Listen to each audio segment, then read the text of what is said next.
Baik, selamat sore teman-teman semuanya. Selamat sore Pak Wawan selaku dosen pengampu mata kuliah RPL 2. Sini saya izin memperkenalkan diri saya terlebih dahulu. Perkenalkan, nama saya Jerry Kevin dari mahasiswa Universitas Katolik Musikalitas, khususnya program studi informatika dengan NIM 22130005. Sini saya izin mereview skripsi dari Gilang Yoga Armada dari Universitas Brawijaya Bandar Lampung pada tahun 2021 dengan judul Rencana Bangunan Aplikasi Marketplace untuk Penjualan Alat Olahraga Berbasis Android. Oke, di sini saya minta izin untuk mereview skripsinya. Yang akan kita review yaitu di bagian OOP-nya, di bagian UML, kode UML-nya. Mungkin kita akan cari dulu di daftar isinya terlebih dahulu. Bab 3 di sini di metode penelitiannya itu kode UML-nya terdiri dari use case, activity diagram, dan sequence diagram. Oke, lanjut kita buka aja di bagian bab 3-nya. Kita cari di bagian use case diagram. Use case diagram. Oke, di sini kita besarin lagi. Oke, di bagian use case diagram dia ada 3 bagian. Yang pertama itu use case diagram penjualan, use case pembeli, dan use case admin. Oke, di sini sebelum saya menjelaskan tentang use case-nya, saya mempunyai referensi dari buku UML 2.0 Learning. Oke, kita lihat. Maaf saya sedikit potong-potong untuk bagian bukunya biar mempercepat kita. Ini dalam isi yang pertama kita use case diagram. Ini referensinya, kita lihat di bawah lagi untuk hukum-hukum dari use case diagram. Oke, use case diagram. Oke, di sini yaitu ada biasa kita sebut aktor. Aktor ini bisa melihat di bagian manapun. Kita coba lihat dari ini. Oke, di sini ada aktor. Aktornya bernama penjual. Penjual sini sebagai aktor. Untuk simbol-simbolnya sudah memenuhi dari hukum-hukum di referensi buku tersebut. Terus ada panah putus-putus, ini ada include. Kita lihat include. Ini sudah ada include-nya. Dashboard tuh include di login. Terus dashboard itu S10. Nah, S10 ini juga ada di buku referensi. Ini S10. Berarti itu adalah bagian dari dashboard juga. Oke, dari hukum-hukum referensi ini use case penjualan dari skripsi ini sudah memenuhi persyaratan. Untuk langkah kerjanya juga sudah memenuhi. Penjual bisa melihat login, dashboard, produk, yang dimana dashboard tuh include dengan transaksi, include dengan produk, include dengan setting, ubah password, dan login itu include dengan logout. Di dalam produk juga itu ada gambar, kategori, ukuran, barang, dan merek. Oke. Yang kedua itu use case pembeli. Sama dari hukum tadi, kita harus memiliki aktornya terlebih dahulu. Terus dia bisa melihat apa saja. Untuk simbolnya sudah mantap, sudah mengikuti kaidah dari buku tersebut. Ini untuk line-nya juga, line pemberitahuannya itu sudah mengikuti, ada include, ada extend, garis putus-putus. Extend dia garis putus-putus juga ya teman-teman. Oke, untuk alur kerjanya juga ini sangat bagus, sudah mengikuti juga. Login juga include dengan logout. Terus lihat toko sudah extend juga dengan alat-alat olahraga. Dan dan sebaliknya transaksi juga ASN dengan keranjang. Oke, lanjut kita ke use case yang ketiga, itu ada use case admin. Sama seperti tadi, dari buku referensi kita harus memiliki aktor terlebih dahulu, yaitu aktornya bernama administrator. Terus untuk simbol-simbol sudah memenuhi kaidah dari buku tersebut, dan lainnya juga sudah mengikuti extend, include. Dan di sini jangka kerjanya administrator ini bisa melihat login, dashboard, login dashboard ya, dari gambar tersebut bisa melihat login dan dashboard, yang dimana dashboard ini include extend dengan setting, ubah password, include dengan login, terus ada extend, ada clean bagiannya dalamnya, ada tambah clean, terus datanya bisa melihat data karena dia admin tadi, terus ada extend toko, merek dan kategori dan sebagainya.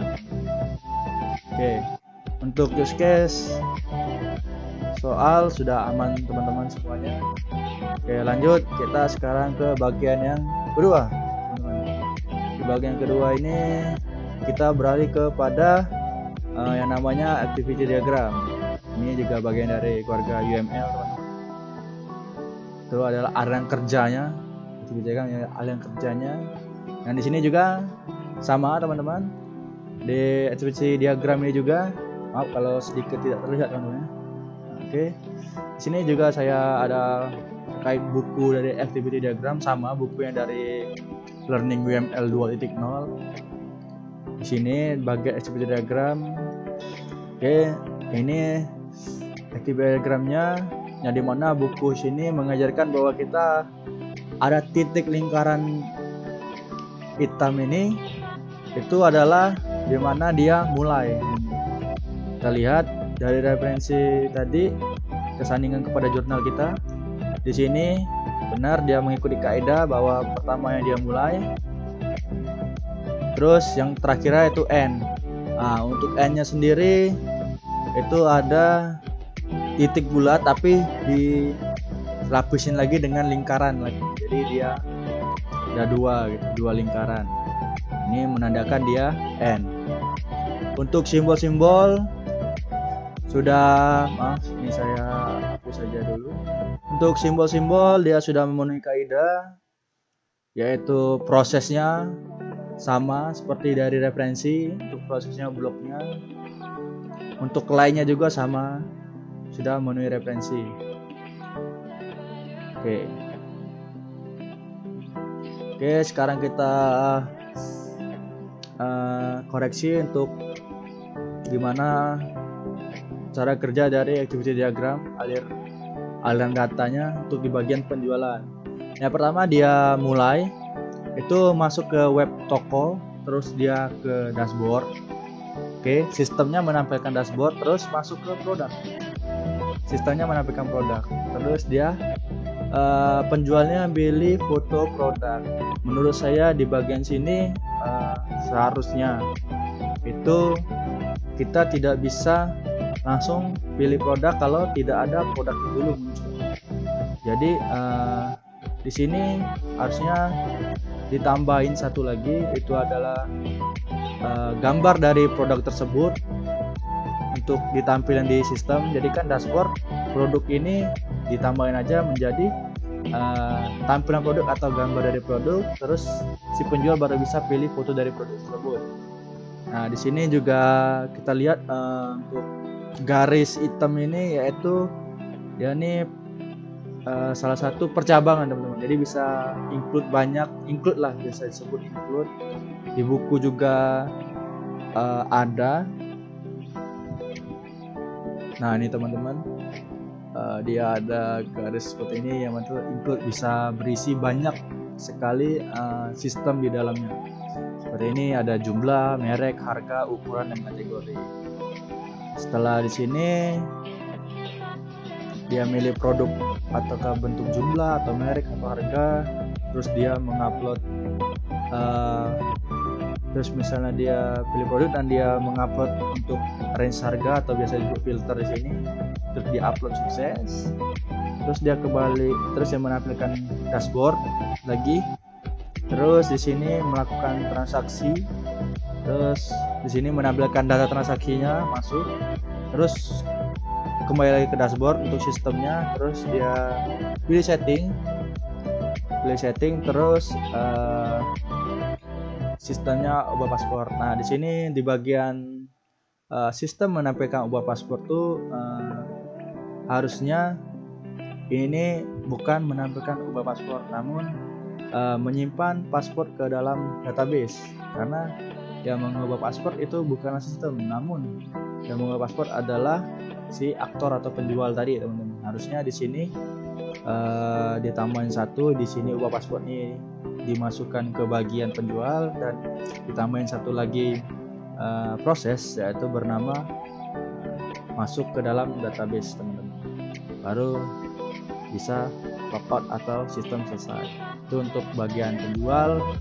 Terus untuk membeli produk, dari kaidah yang pertama mulai sudah mengikuti referensi, yang kedua juga N-nya sudah mengikuti referensi.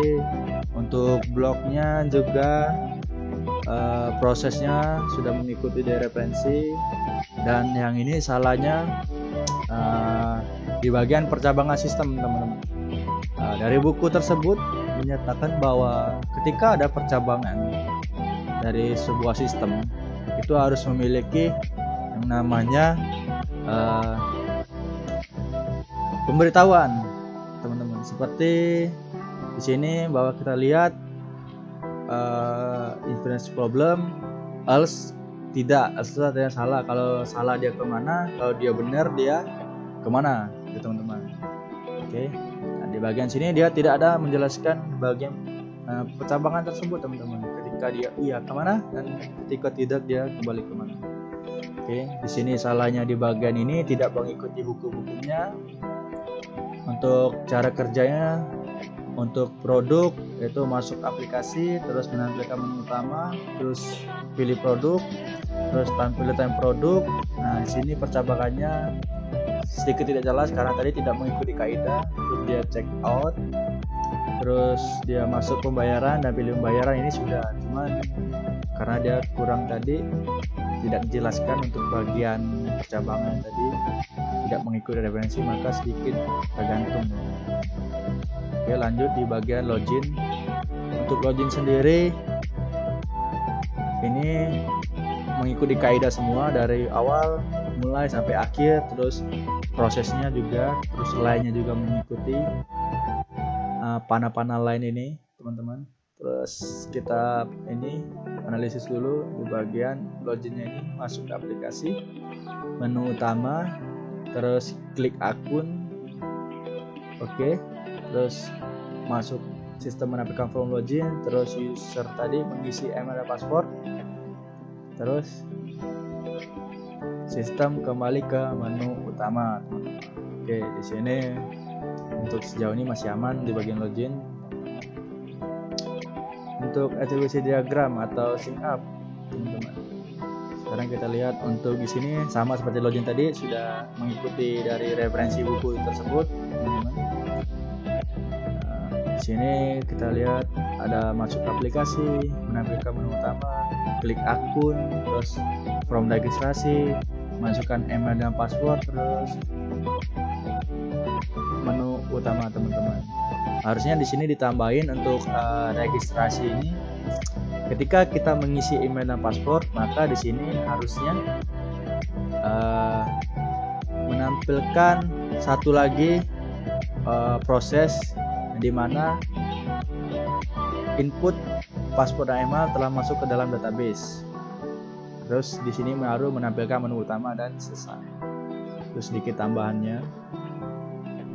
Terus kita masuk ke menu utama, teman-teman. Nah, di sini juga sudah kacau, teman-teman.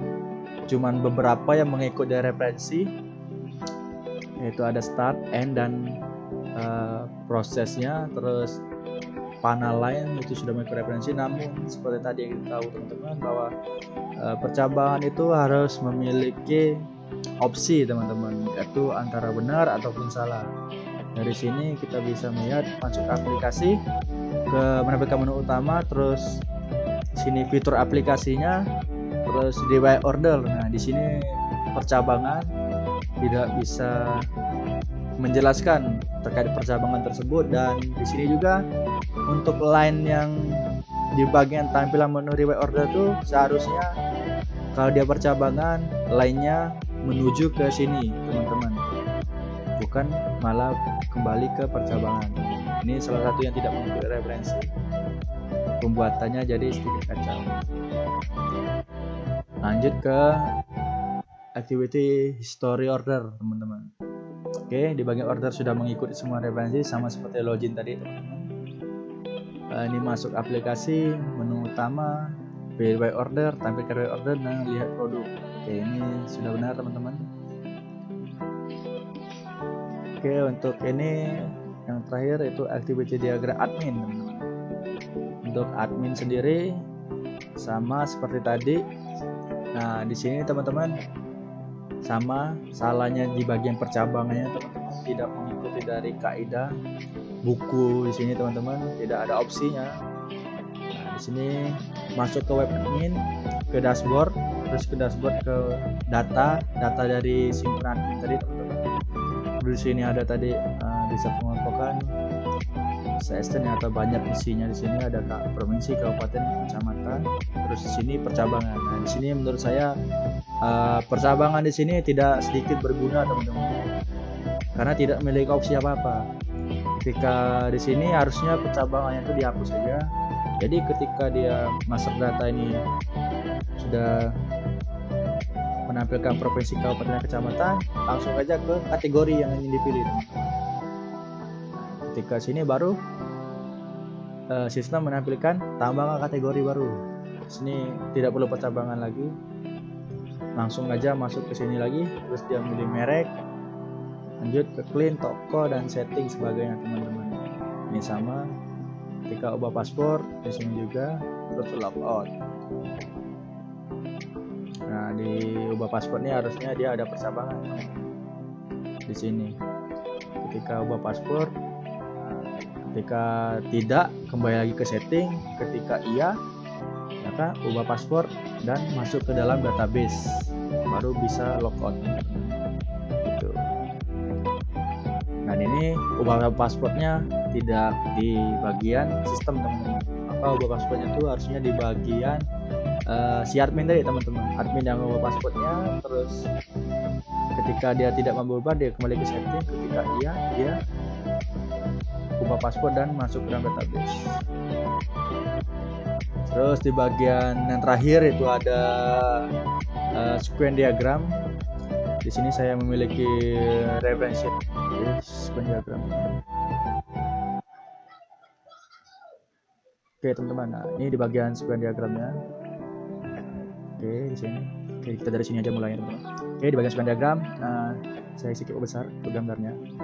Untuk sequence diagram sendiri itu bisa kita lihat cara kerjanya seperti ini teman-teman. Ada admin, login, cek email, paspor, dashboard, master data, kategori, merek, line, toko, dan setting. Nah, sini untuk lainnya sendiri sudah mengikuti kaidah dari referensi. Untuk lainnya sendiri, ini untuk barnya juga sudah mengikuti referensi untuk bar sendiri di barnya. Dan untuk cara pembuatan juga sama, sudah mengikuti dari referensi buku yang kita lihat teman-teman. Oke, di sini sekarang kita akan jelasin untuk bagian dari sequence diagram admin. Itu yang pertama, admin ke login itu menginput email dan password, benar teman-teman. Terus dia cek email dan password, benar. Ini mengenai cek email dan password. Terus lanjut ke dashboard, dia masukkan email dan password juga. Jadi di sini ya prosesnya memasukkan data dari admin. Oke. Dan di sini untuk ini validasi teman-teman. Validasinya di bagian cek email dan password ini harusnya ketika admin mengecek email dan password itu tidak sesuai, maka dia ada dari hukumnya itu kembali lagi ke sini teman-teman dengan tanda garis putus-putus. Oke. Garis putus-putus teman-teman ya. Panahnya kembali lagi ke kiri teman-teman. Nah, di sini return message yang dimana dia menampilkan line atau panah putus-putus yang dimana itu kembali lagi ke bagian admin, baru mengecek lagi ke sini. Gitu. Kita lihat admin dia sampai ke setting, memasukkan memasukkan input data teman-teman. Membuka media admin. Oke, buka media admin. Oke, itu di bagian admin. Terus di bagian sekian diagram user kita lihat ada user, form login, login dan halaman menu utama. Oke, di sini user memasukkan email dan password, terus masuk ke form login.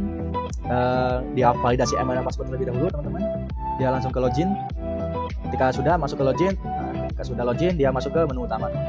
Di sini harusnya ini ada perintah nih seperti tadi yang kita lihat teman-teman, untuk garis panah kiri putus itu adalah return, di mana ketika opsinya dia gagal maka dia kembali lagi ke menu yang akan ditampilkan tadi. Nah, di sini ketika dia masuk menu, logikanya ketika dia masuk halaman menu maka harusnya sistem ini atau validasi email dan password ini berhasil. Ini ketika masuk menu utama itu gagal, berarti di bagian returnnya itu harusnya dimulai dari login teman-teman. Dari login sini itu langsung ke kiri. Tapi kan pada saat dia validasi email dan password itu salah, maka dia kembali ke user untuk memasukkan email dan password yang baru. Begitu. Untuk kaidahnya sudah mengikuti referensi, lainnya sudah mengikuti referensi. Untuk di bagian barnya juga sudah mengikuti dari referensi. Untuk ini yang ketiga ada membeli produk teman-teman. Membeli produk ini ada pembelian, login, utama produk dan kanjeng pembayaran.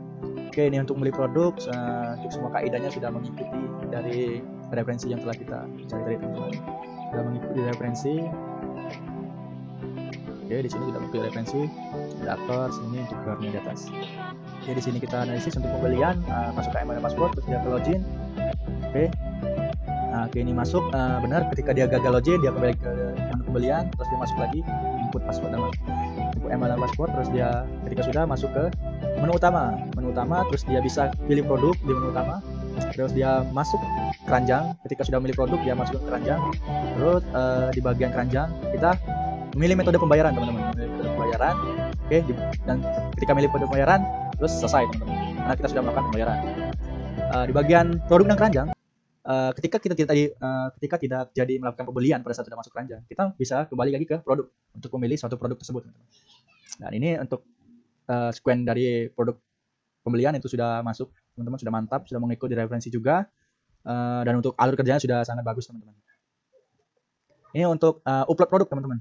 Sequence dari upload produk, terus dia ada admin, login, menu toko, produk, upload produk, dan selesai teman-teman. Nah, di mana admin tadi masuk email dan password, ketika dia salah dia kembali ke admin tadi, terus login, dia masuk menu produk, terus dia pilih produk di bagian produk tadi teman-teman, terus dia ada pilih foto produk teman-teman untuk mengupload suatu produk tersebut.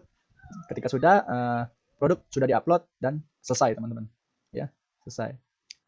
Sebenarnya di sini dia kekurangan satu, ketika di bagian sini pilih foto produk, ketika di sini gagal mengupload maka dia kembali lagi. Harusnya di sini ada tombol returnnya lagi, return ke produk di sini. Terus dia pilih foto produk lagi.